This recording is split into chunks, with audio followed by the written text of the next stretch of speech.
ارسلان اور شیریں کا سارا پلان ناکام ہو گیا اور سفیان کو حقیقت کا پتہ چل گیا۔ دوستو، خداگواہ ڈرامہ کی نیکسٹ ایپیسوڈ بہت ہی کمال کی ہونے والی ہے۔ اس میں ہم دیکھیں گے کہ جب ارسلان، اس کی والدہ، اس کا والد اور سفیان ذائشہ کے گھر میں بیٹھے ہوتے ہیں اور وہاں پہ باتیں کر رہے ہوتے ہیں، تبھی ذائشہ کی جو والدہ ہے وہ ذائشہ سے کہتی ہے کہ جاؤ بیٹا جلدی سے چائے لے کر آؤ، مہمانوں کو چائے دو۔ تو وہ چائے لے کے آتی ہے، سب کو چائے دیتی ہے، اور ارسلان جو ہے جب اس کو چائے پکڑانے لگتی ہے تو ارسلان جو ہے وہ ذائشہ کے ہاتھ کو ٹچ کرتا ہے اور ذائشہ کو بہت برا لگتا ہے۔ ذائشہ جلدی سے ہاتھ اپنا پیچھے کھینچتی ہے تو وہ ساری چائے جو ہے ارسلان پہ گر جاتی ہے۔ تو ارسلان جلدی سے اٹھ کے کھڑا ہو جاتا ہے اور اپنے کپڑوں کو صاف کرنا شروع کر دیتا ہے، اور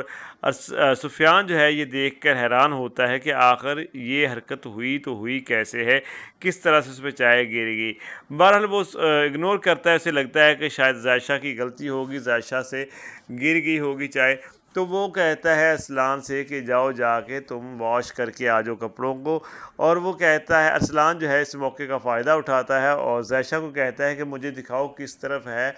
آپ کا وہ شاور وغیرہ جو لگا ہوتا ہے، وہ کس سائڈ پہ ہے جہاں پہ جا کے میں اپنے کپڑے جو ہے وہ صاف کر لوں پانی سے۔ تو ذائشہ نہ چاہتے ہوئے بھی اس کو مجبوراً اس کے ساتھ جانا پڑتا ہے۔ جب ذائشہ اس کے ساتھ جاتی ہے تو وہ اس کو بتاتی ہے کہ یہاں پہ آپ اپنے کپڑے جو ہے وہ صاف کر سکتے ہیں، واش کر سکتے ہیں پانی کے ساتھ۔ تو جو ارسلان ہے وہ اسے کہتا ہے کہ تم کہاں جا رہی ہے، تم یہاں رکو، مجھے تم سے کوئی ضروری بات کرنی ہے۔ تو ذائشہ کہتی ہے کہ بہرحال مجھے تم سے کوئی ضروری بات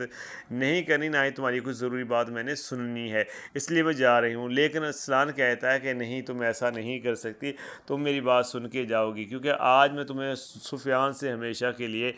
الگ کر دوں گا اور اب جو ہے سفیان تم سے نفرت کرے گا۔ تو ذائشہ جو ہے پریشان ہو جاتی ہے کہ آخر یہ کیا بول رہا ہے، آخر یہ ایسا کیا کرنے والا ہے۔ اور تبھی سفیان جو ہے وہ پیچھے سے آ جاتا ہے، کیونکہ وہ دیکھتا ہے کہ ابھی تک ارسلان نہیں آیا، نہ ہی ذائشہ آئی ہے۔ تو وہ کہتا ہے کہ میں خود دیکھ کر آتا ہوں۔ جب وہ جاتا ہے تو وہ ان کی باتیں سننے لگ جاتا ہے، جہاں پہ جو ارسلان ہے وہ ساری حقیقت بتا رہا ہوتا ہے۔ وہ کہتا ہے کہ آج ہم تمہاری شادی کے دن پکے کرنے نہیں آئے، بلکہ تمہاری جدائی جو ہے اب پکی ہے، کیونکہ آج جو ہونے والا ہے اس کے بعد نہ تو سفیان تمہارے بارے میں اچھا سوچے گا اور نہ ہی تم سفیان کو حقیقت بتا پاؤ گی، کیونکہ میں تمہاری عزت کا جنازہ نکالنے والا ہوں، اور یہ میں اور میری مما نے پلان کیا ہوا ہے کہ تمہاری شادی کبھی بھی سفیان کے ساتھ نہیں ہونے دینی، کیونکہ نہ تو تم مما کو پسند ہو، نہ ہی تم مجھے پسند ہو، اور امی تو تم سے بہت زیادہ نفرت کرتی ہے، اور میں تب سے تم سے نفرت کرتا ہوں جب تم نے مجھے تھپڑ مارا تھا۔ اگر میں نے تمہیں چھیڑ ہی دیا تھا تو پھر کیا تھا، میں تمہارا کزن تھا، اور اگر تم میرے ساتھ دوستی کر بھی لیتی تو کیا ہو جاتا، اگر تم اس وقت میرے ساتھ دوستی کر لیتی تو آج میں تمہاری شادی اپنے بھائی کے ساتھ ہونے دیتا، اور تب میرا بھائی بھی خوش رہتا اور میں بھی خوش رہتا اور تم بھی خوش رہتی۔ ویسے بھی تو تمہارا مقصد صرف اور صرف پیسے جو ہے دولت حاصل کرنا ہے یا پیسے حاصل کرنا ہے۔ تو ذائشہ اس کے منہ پہ تھپڑ مارتی اور کہتی ہے کہ تم بہت ہی گھٹیا ہو، اس دن کا تھپڑ تمہیں بھولا نہیں، اس لیے آج تمہیں پھر سے یاد دلا دیا کہ نہ تو ہمیں دولت کی بھوک ہے، نہ ہی پیسے چاہیے، ہمیں اپنی عزت سے اوپر کچھ بھی نہیں ہے۔ اگر مجھے اپنی عزت بیچنی ہی ہوتی تو اس دن جو تم نے میرے ساتھ کیا تھا یا جو کرنے چاہ رہے تھے تو میں تمہارے ساتھ راضی ہو جاتی اور تمہارے ساتھ سب غلط کام کرتی جو تم کرنا چاہتے تھے، اور میں تم سے پیسے لیتی رہتی، لیکن میں ایسی نہیں ہوں، نہ ہی میرے ماں باپ نے ایسی میری تربیت کی ہے۔ یہ تمہاری گھٹیا سوچ ہے اور گھٹیا سوچ ہی رہے گی، اور میں نے تو سوچا تھا کہ شاید اس دن والا تھپڑ جو ہے اس کی وجہ سے تمہیں عقل آ گئی ہوگی، لیکن تم تو ویسے ہی گھٹیا کے گھٹیا ہو، تم کبھی نہیں بدل سکتے، اور میں بہت مجھے افسوس ہوتا ہے کہ مجھے اب اس گھر میں رہنا پڑے گا جہاں پہ تم جیسا گھٹیا انسان رہتا ہے۔ تو میں کوشش کروں گی کہ سفیان کو لے کر تم لوگوں سے الگ ہو جاؤں، تاکہ مجھے تمہاری شکل نہ دیکھنی پڑے۔ مجھے لگا تھا کہ تم سدھر گئے ہو، لیکن تم سدھرے نہیں ہو۔ تبھی سفیان جو ہے وہ آ جاتا ہے اور کہتا ہے کہ ذائشہ یہ تم کیا بول رہی ہو۔ تو یہاں پہ ارسلان جلدی سے بولنے لگتا ہے، سامنے سفیان کو اپنی صفائیاں دینے لگتا ہے، لیکن تبھی جو سفیان ہے وہ کہتا ہے کہ تم خاموش رہو، تم سے میں نے بات نہیں کی، میں ذائشہ سے پوچھ رہا ہوں۔ تو ذائشہ جو ہے پھر ساری حقیقت بتاتی ہے کہ میں اس طرح سے اس نے مجھے اس طرح سے ٹارچر کیا، اور میں اس طرح سے اس سے جان بچاتی آئی ہوں، اور میری ماں اور میں ہمیشہ ہی ان کے نوکر بن کے رہے ہیں۔ انہوں نے ایک کال کی یا ایک بار کہا تو ہم فوری ان کے پاس گئے اور ان کی ضروریت کو دیکھا، ہم نے اپنی خواہشات کو چھوڑا اور ان کے ملازم بن کے ہم نے زندگی گزاری، لیکن انہوں نے ہمیشہ ہی ہمارے ساتھ غلط کیا اور طائی امی نے جو کرنا تھا سو کیا، وہ بھی ہم نے برداشت کیا، لیکن اس نے میری عزت پر کئی بار ہاتھ ڈالنے کی کوشش کی اور میں نے اپنی عزت کو بھی بچایا، اس کے ساتھ ساتھ طایا ابو کی عزت کو بھی بچایا کہ میں نے ان کو یہ بات نہیں بتائی کہ تمہارا بیٹا اتنا گھٹیا ہے، اور یہ بات میں نے طائی امی کو بھی نہیں بتائی اور میں نے یہ بات صرف اپنی ماں کو بتائی، اور میری ماں نے بھی جو ہے طایا ابو سے کچھ نہیں کہا کیونکہ وہ نہیں چاہتی تھی کہ طایا ابو جو ہیں ان کو تکلیف پہنچے، اور ان کو بچاتے بچاتے ہی تو رافع نے آپ کی بہن جو کہ بہت ہی بدتمیز ہے، جو کمرے سے ہی باہر نہیں نکلتی اور امی کی بے عزتی کرتی ہے، میری ساتھ بدتمیزی کرتی ہے، رافع کے ساتھ بدتمیزی کرتی ہے، رافع نے اس سے بھی شادی کر لی صرف اور صرف طایا ابو کی جان بچانے کے لیے، کیونکہ طایا ابو جب آئے تھے اور رافع نے انکار کر دیا تھا تو اسی دن طایا ابو کو ہارٹ اٹیک آ گیا تھا، اور اس کے بعد رافع نے فیصلہ کر لیا تھا کہ طایا ابو کی خوشی کے لیے میں جو ہے وہ عریشہ کے ساتھ شادی کروں گا، تو اس نے پھر عریشہ کے ساتھ شادی کر لی۔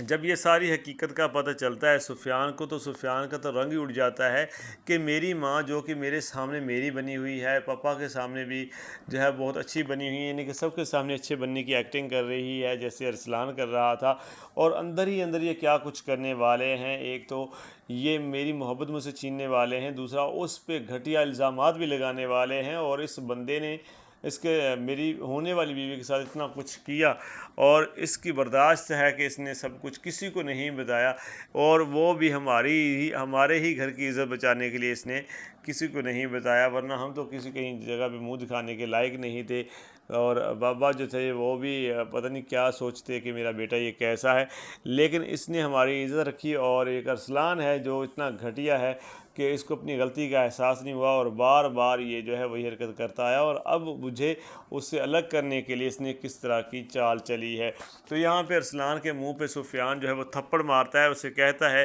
کہ تم اتنے گھٹیا ہو سکتے ہو، میں نے کبھی سوچا نہیں تھا، مجھے تو لگتا تھا کہ تم تھوڑے بہت بگڑ گئے ہو کیونکہ تمہیں بہت زیادہ ڈھیل دی گئی ہے، تو مجھے نہیں پتا تھا کہ تم اور تمہاری ماں جو ہے کس حد تک گر سکتے ہو، اور میں جس کو اپنی ماں سمجھتا تھا، اور وہ جو ہے میری ماں نہیں بلکہ تمہاری ماں ہی نکلی، کیونکہ وہ تمہاری طرح ہی سوچتی ہے، تمہاری طرح کا ہی اس کا ذہن ہے۔ بابا ٹھیک کہتے تھے کہ جو شیریں ہے اور جو ارسلان ہے اور عریشہ جو ہے، یہ تینوں ایسے لوگ ہیں اس گھر میں جو اس گھر کی خوشیوں کو کھا گئے ہیں، جو کسی کے ساتھ اچھا تعلق قائم ہی نہیں رکھ سکتے، جن کو اپنے علاوہ کوئی دوسرا نظر ہی نہیں آتا۔ تو یہاں پہ ارسلان جو ہے بہت ساری باتیں سناتا ہے، تبھی وہاں پہ حامد بھی آ جاتا ہے، اور حامد بھی یہ سب سن لیتا ہے، اور شینی کو بھی یہ باتوں کا پتہ چل جاتا ہے۔ اب یہاں پہ ماحول بہت زیادہ خراب ہو جاتا ہے، تو دیکھتے ہیں اب آگے کیا ہوتا ہے۔ دوستو میرے خیال میں سٹوری اس طرح سے آگے چلے گی، اور یہ پلان جو ہے ان کا ناکام ہونے والا ہے، باقی ہو سکتا ہے کہ یہ پلان جو ہے ان کا کامیاب ہو جائے یا سٹوری کسی اور طرح سے آگے بڑھے۔ باقی مجھے مجھے لگا کہ اس طرح سے سٹوری آگے بڑھ سکتی، تو میں نے آپ کے ساتھ وہ شیئر کیا ہے۔ اگر آپ کو لگتا ہے کہ واقعی اس طرح سے سٹوری آگے بڑھ سکتی ہے تو کمنٹ کر کے ضرور بتائیں، اور اگر آپ کو لگتا ہے کہ سٹوری کسی اور طرح سے آگے بڑھے گی تو بھی کمنٹ کریں کہ کس طرح سے سٹوری آگے بڑھ سکتی ہے، کیا ہونے والا ہے، کیا ارسلان جو ہے وہ اپنے مقصد میں کامیاب ہو جائے گا یا نہیں ہوگا۔ اور اگر آپ کو ڈرامہ یہ اچھا لگتا ہے تو ویڈیو کو لائک کر کے چینل کو سبسکرائب کر دیں، اور نوٹیفیکیشن بیل کو بھی آن کر دیں تاکہ آنے والی ویڈیوز پہ بھی ہم بات کر سکیں۔ تو دوستو ملتے ہیں پھر کسی نئی ویڈیو کے ساتھ، تب تک کے لیے اپنا بہت سارا خیال رکھیے گا۔ اللہ حافظ۔